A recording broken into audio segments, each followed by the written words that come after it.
Dear friends, originally I wanted to tell you about some very serious crimes, felonies in fact, that are committed here in this prison against individual prisoners.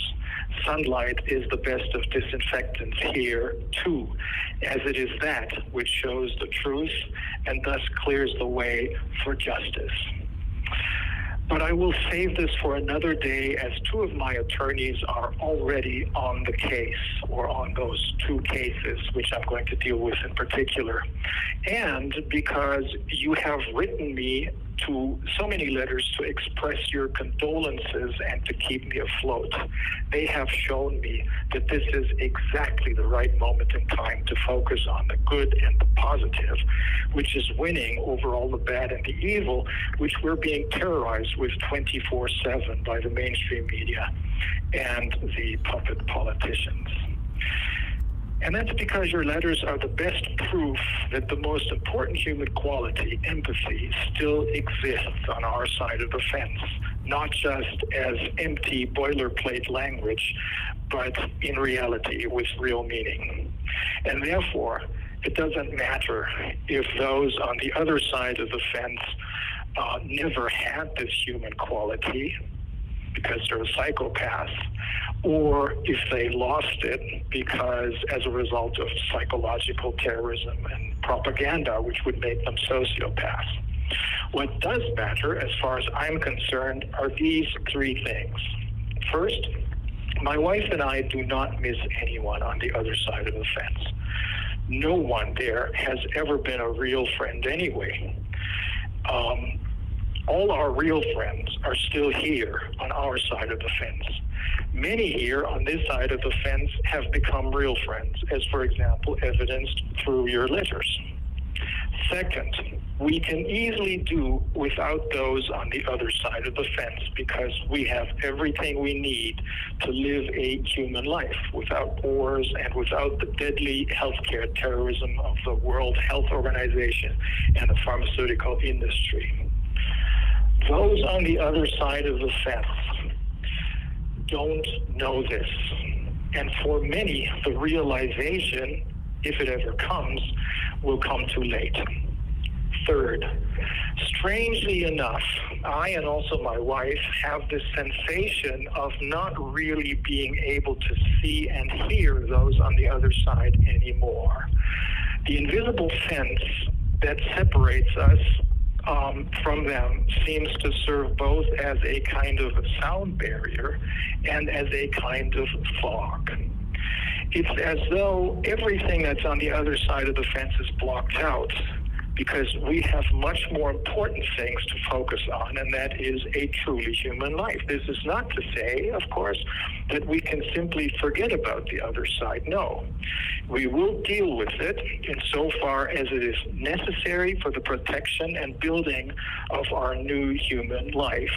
Of course, we will make sure that the truth about the pandemic, the wars, 9/11, the highly profitable, for the monsters, climate scare, comes to light, so that justice will find its way and no one will escape it. But when that is done, everything on the other side will have disappeared, I believe. Everything is now going our way, and fast. The whole truth is coming to light, so that we can have a kind of closure for all those monstrosities that we've been forced to face and deal with. Now that a second attempt on Donald Trump's life has just been thwarted, the investigation of the first one becomes even more urgent. Who or what made that 20-year-old kid shoot at Donald Trump 2 months ago and get killed so that he cannot answer any questions anymore? Maybe the murder of the 26-year-old Turkish-American peace activist in the occupied West Jordan land will help answer these questions. It is clear that she did not throw any stones or rocks, as if that would be a justification for killing her. It is also clear that the bullet that killed her was neither a stray bullet nor did it ricochet off a rock. Rather, it was a sniper's bullet from a sniper who aimed directly at her head. And it is also clear that the U.S. government will not do anything to get to the bottom of this, even though she's an American citizen.